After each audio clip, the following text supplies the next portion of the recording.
Open होने के बाद सबसे पहले आपको क्या समझना है इसमें, देखिए ये जो हमारी पट्टी है, ये जो दिखाई पड़ रही है आपको, ये इसको हम कहते हैं फार्मूला बार।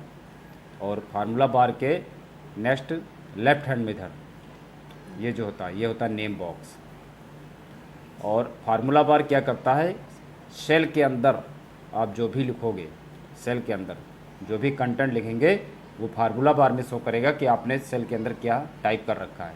जैसे यहाँ पर हम कुछ भी लिखते हैं, मैंने ये लिख दिया ASTH। अब जैसे देखें ASTH लिखा है तो यहाँ फार्मूला बार में भी दिखा रहा है, और इंटर करेंगे तो ये एक्टिव हो जाएगा। और फार्मूला बार में देखिए यहाँ पर दो बटन हैं जो हमारे इसमें देखिए डार्क नहीं है, वो हल्के यानी हाईलाइट नहीं, उनमें एक क्रॉस जैसा बना हुआ है और यहाँ पर देखिए एक सही का ये निशान लगा हुआ है। इनका मतलब क्या होता है, जैसे मान लो यहाँ पर हम कुछ भी लिखते हैं, जैसे मैंने लिख दिया यहाँ पर राज। अब राज लिखने के बाद इसको एक्टिव करने के लिए चाहे तो आप कहीं पर एंटर करिए तो ये एक्टिव हो जाएगा, या फिर आप सही वाले आइकन पे क्लिक कर दीजिए। जैसे इस पर क्लिक करोगे तो ये एक्टिव हो गया, देखो। और दोबारा से लिखते हैं यहाँ पर राज। यहाँ से क्या होता है, सेल के अंदर जो लिखा है, इस क्रॉस पे जब क्लिक करोगे तो उसके अंदर जो लिखा है वो हट जाएगा, इस तरह ये काम होता है। अब जैसे, और ये जो चीज़ इसके बगल में है लेफ्ट हैंड में नेम बॉक्स, ये क्या दिखाता है कि आपने किस सेल को एक्टिव कर रखा है। जैसे इस समय देखिए हम कौन सा सेल हमारा एक्टिव है, कॉलम नंबर ये B है और सेल नंबर है 3, तो इस समय B3 वाले सेल पे ऑलरेडी एक्टिव कर रखे हैं। क्योंकि एक्सेल में ये जो हमारे कॉलम होते हैं इनको हम अल्फ़ाबेट के में जानते हैं, कॉलम को, जिनकी शुरुआत होती है A से, और लास्ट जो कॉलम इसमें है वो है XFD नाम का। अगर आपको जानना है कि A से स्टार्टिंग है कॉलम की और लास्ट कॉलम हमारा क्या है, तो उसके लिए क्या करेंगे, कंट्रोल के साथ राइट एरो की प्रेस करिए। जैसे आप कंट्रोल के साथ राइट एरो की प्रेस करेंगे, लास्ट कॉलम में देखिए पहुंच गए हैं। यहाँ पे देखो लिखा है XFD, ये आखिरी कॉलम होता है एक्सेल का, यानी A से स्टार्ट होगा और XFD पे क्लोज होगा। अब आपको वापस आना है तो कंट्रोल के साथ लेफ़्ट एरो प्रेस करिए कीबोर्ड से, तो आप पहले ही वाले सेल पे आ जाएंगे। इसी तरह जो रो होती है हमारी, वो होती है नंबर में, यानी 1 2 3 में रो होती है। अब देखिए स्टार्टिंग जो रो हमारी है वो 1 से स्टार्ट होती है, और लास्ट रो हमारी किस नेम से है, तो कंट्रोल के साथ जब डाउन एरो की प्रेस करेंगे तो ये लास्ट वाली रो देखिए हमारी है 10,48,576, यानी इतनी रो होती हैं एक सीट में। टोटल कॉलम होते हैं हमारे, जो कॉलम है वो XFD है और रो हमारा है लास्ट वाला 10,48,576।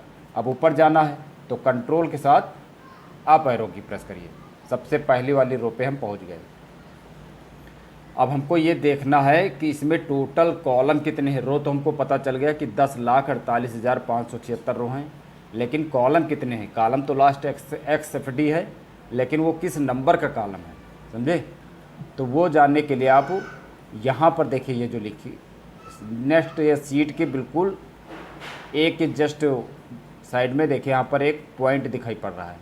इस पर जैसे आप क्लिक करेंगे कुछ इस तरह देखिए, जैसे मैंने क्लिक किया तो यहाँ पर देखो लिखा है नेम बॉक्स में 10,48,576 R मीन्स रो, और कॉलम कितने हैं 16,384 कॉलम है। कॉलम मतलब C। तो ये पता हमें चल गया कि टोटल एक सीट में 10,48,576 रो होती हैं और 16,384 कॉलम होते हैं। जैसे यहाँ पर हम कुछ भी टाइप कर देते हैं, जैसे मैंने लिख दिया AS और TH, ये लिख दिया आस्था, इसके बाद लिख दिया कंप्यूटर, एंटर कर दिया। अब यही आस्था कंप्यूटर जो लिखा है हमको आगे इन सेलों में भी लाना है, तो बार बार एक्सेल में लिखने की ज़रूरत नहीं। देखिए जैसे आप आगे इन सेलों में इसी टेक्स्ट को लाना चाहते हो, तो यहाँ पर देखो अभी तो हमारे सामने जो पॉइंटर में ये प्लस बना है मोटा है, मोटा प्लस है ना। अब हमें क्या करना है, यहाँ पर देखिए एक छोटी सी पॉइंट से सेल के देखो कॉर्नर पे एक छोटा सा पॉइंट दिखाई पड़ रहा है, तो जैसे यहाँ पॉइंटर ले जाओगे तो ये ब्लैक कलर में कुछ पतला प्लस बन जाएगा। आप लेफ़्ट बटन माउस का प्रेस करते हुए इसको ऐसे ड्रैग कर दो, देखो जितने में चाहिए ड्रैग कर दे, देखो पूरे में हो गया ना। और इसको अगर हम इधर ड्रैग करेंगे राइट हैंड में, देखो इधर, तो देखो ये पूरे में चला गया, देखो हो गया कि नहीं हो गया। अब यहाँ पर देखो, अब ये जो लिखा है आशा कंप्यूटर फाउंडेशन, ये देखिए दूसरे कॉलम में भी जा रहा है, इधर वाला देखो तीसरे में जा रहा है। यानी यहाँ पर हम ये देख सकते हैं कि ये जो लिखा है एक कॉलम में सेट नहीं हो रहा, समझे। अब इसको हम सेट कैसे करेंगे, तो यहाँ पर देखिए अगर आपको कॉलम की विड्थ बढ़ानी है, चौड़ाई उसकी बढ़ानी है, कैसे बढ़ाएंगे, यहाँ से नहीं बढ़ा सकते हो। मान लीजिए आपने कभी कोई टेक्स्ट लिखा और एक कॉलम में नहीं आ रहा, तो उसकी चौड़ाई आप कैसे बढ़ाएंगे, कॉलम हेडिंग पर रखकर। जैसे आप कॉलम हेडिंग पर रखेंगे पॉइंटर, तो आपका जो पॉइंटर है वो कुछ इस तरह हो जाएगा चेंज, प्लस वाले आइकन में, पतले प्लस में देखो एरो टाइप में हो गया। अब हमें क्या करना है, लेफ्ट बटन प्रेस करते हुए माउस का ऐसे इसको ड्रैग कर देना है मैटर के अकॉर्डिंग। देखिए जितना मैटर था देखिए एक कॉलम में आ गया ना। अब हमको, लेकिन अब यहाँ पर एक समस्या यह है कि अभी देखिए एक कॉलम की चौड़ाई बढ़ाया है तो केवल एक ही कॉलम हमारा सेट हुआ है, बाकी देखो हमारे फिर अगले कॉलम में जा रहे हैं। हम ये चाहते हैं कि एक कॉलम की चौड़ाई बढ़ाएं और सारे कॉलम की चौड़ाई ऑटोमेटिक बढ़ जाए टेक्स्ट के अकॉर्डिंग। तो इसके लिए हम क्या करेंगे, पूरे सेल सेट को सेलेक्ट करेंगे, यानी पूरे मैटर को हम सेलेक्ट करेंगे कुछ इस तरह। सेलेक्ट करने के बाद अभी देखो अगर हम इसकी चौड़ाई बढ़ाते हैं इसकी, तो केवल एक कॉलम की ही चौड़ाई देखो बढ़ रही, अभी भी और कॉलमों की चौड़ाई साथ में नहीं बढ़ रही। तो आपको यहाँ से नहीं सेलेक्ट करना है, आपको कॉलम हेडिंग से ऐसे सेलेक्ट करना है, हेडिंग पे रख के इस तरह सेलेक्ट करना है। अब देखिए एक कॉलम की अगर हम चौड़ाई यहाँ से बढ़ाएंगे तो देखिए सभी कॉलमों की चौड़ाई देखो बढ़ गई ना। अब एक ही अगर आप कम करेंगे साइज तो देखिए सबकी साइज बराबर हो गई। फिर इसको हम यहाँ से सेलेक्ट करके डिलीट करते हैं। आप देखें यहाँ पर मैंने लिख दिया ASTHA, आस्था लिख दिया है, एंटर किया। अब ये जो टेक्स्ट लिखा हुआ है हमारा बी वाले कॉलम में जो लिखा है, इसको हमको यहाँ लाना है, तो दोबारा लिखने की ज़रूरत नहीं होती एक्सेल में। एक्सेल में सबसे इम्पोर्टेंट है बराबर, इक्वल टू। जब तक आप बराबर वाली की नहीं प्रेस करेंगे कोई भी फार्मूला काम नहीं करता एक्सेल में। तो ये मोस्ट इम्पॉर्टेंट है, इक्वल टू आपका मोस्ट इम्पॉर्टेंट है एक्सेल में फार्मूले के लिए। तो सबसे पहले हम यहाँ पर लगाएंगे बराबर ऐसे।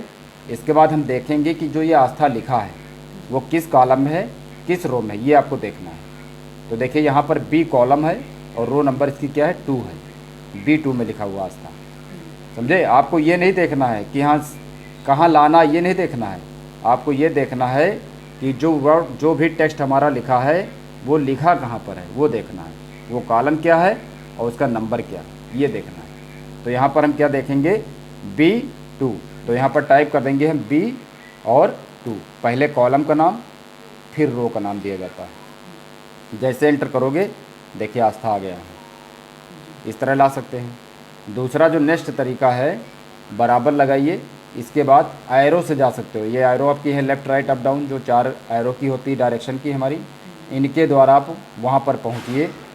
ये देखो पहुँच गए हैं, और जैसे इंटर करेंगे ये फिर आ गया आपका। एक तो ये तरीका है।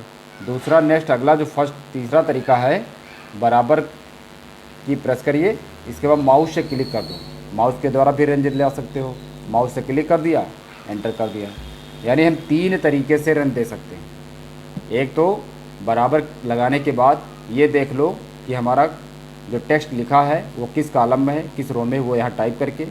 दूसरा बराबर लगाने के बाद एरो की के द्वारा, और तीसरा है माउस के द्वारा क्लिक करके। अब यहाँ पर अगर हम कोई चेंजिंग करते हैं, जैसे यहाँ पर लिख दिया राज और एंटर कर दिया, जैसे एंटर किया देखो सब में हो गया राज, हो गया ना, क्योंकि ये सारा इसी टेक्स्ट से ऐड था, इसी से जुड़ा था। समझ लो कि ये हमारी कोई जंजीर जैसे होती है, उसकी ये पहली कड़ी है, उसी से ये कड़ी जुड़ी हुई है, इसी से वो ये कड़ी जुड़ी है, उसी से ये जुड़ी है। अब लास्ट वाले पे आपको क्लिक करना है, इसके बाद आपको जाना फार्मूले पे, और यहाँ पर देखिए लिखा है ट्राइस प्रेसिडेंट्स, इस पर क्लिक करोगे जैसे ये इससे जुड़ा है, ये इससे जुड़ा है और ये इससे जुड़ा है। रिमूव एरो पे क्लिक करोगे तो ये एरो आपकी जो नीली वाली हैं वो हट जाएंगी। और यदि आप यहाँ पर कोई चेंजिंग करते हैं, यहाँ पर जैसे यहाँ पर हम कुछ भी ले देते हैं और इंटर कर देते हैं, तो देखो ये दो एक में हो गए और ये दो एक में हो गए, यानी यहाँ से कॉम्बिनेशन इनका टूट गया। अब देखिए इसके बाद एरो नहीं हो रहा कुछ, और यहाँ पे जाओगे तो ये फिर एरो हो जाएगी, क्योंकि ये दो एक में हो गए हैं और ये दो एक में हो। अब यहाँ कुछ भी चेंजिंग करोगे सिर्फ एक में होगा। तो ये होता है कॉम्बिनेशन एक्सेल में। इसके बाद इसको हम यहाँ से सेलेक्ट करके डिलीट कर देते हैं ऐसे। उसके बाद अब इसमें सबसे पहले आपको क्या करना है, इससे कोई फार्मूला आपको लगाना है। जैसे मैंने यहाँ पर लिख दिया बराबर, और यहाँ पे ले दिया 2+3, 2+3, और उसके बाद मल्टीप्लाई कर लगाया निशान, और यहाँ पे लिख दिया 20। तो इस तरह अगर आप एक्सेल में कुछ भी लिखते हो, सबसे पहले आपको क्या करना है, मल्टीप्लाई करना है। पहले मल्टीप्लाई करो, फिर आपको ऐड करना है। तो अगर हम 20 को 3 से मल्टीप्लाई करेंगे तो इसका मतलब है कि 20 की जो टेबल है आपको 3 बार पढ़ना है। तो आपको हो जाएगा 60, और 60 में आपको 2 ऐड करना, तो हो जाएगा 62, यानी 20 3 60 और 2 62। जैसे इंटर करेंगे आपके सामने 62 आ जाएगा। और फिर हम बराबर लगाते हैं। अब हम पहले यहाँ पर लिख देते हैं 20, उसके बाद हम यहाँ पर लगाते हैं मल्टीप्लाई, और यहाँ पे 3, इसके बाद यहाँ पर हम लिखते हैं प्लस, और इसके बाद यहाँ पर हम लिख देते हैं कोई भी संख्या लिख देते हैं ऐसे। अब इंटर करेंगे तो कितना आएगा, देखिए अब आपको 20 को 3 से इधर से मल्टीप्लाई करना है, क्योंकि मल्टीप्लाई इधर लगा है।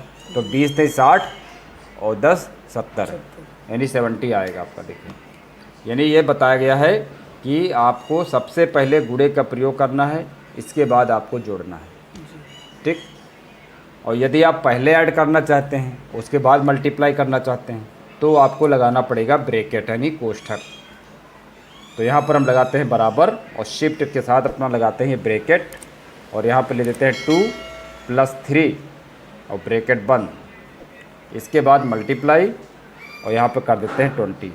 तो आपको क्या करना है, 2 और 3 को पहले जोड़ना है।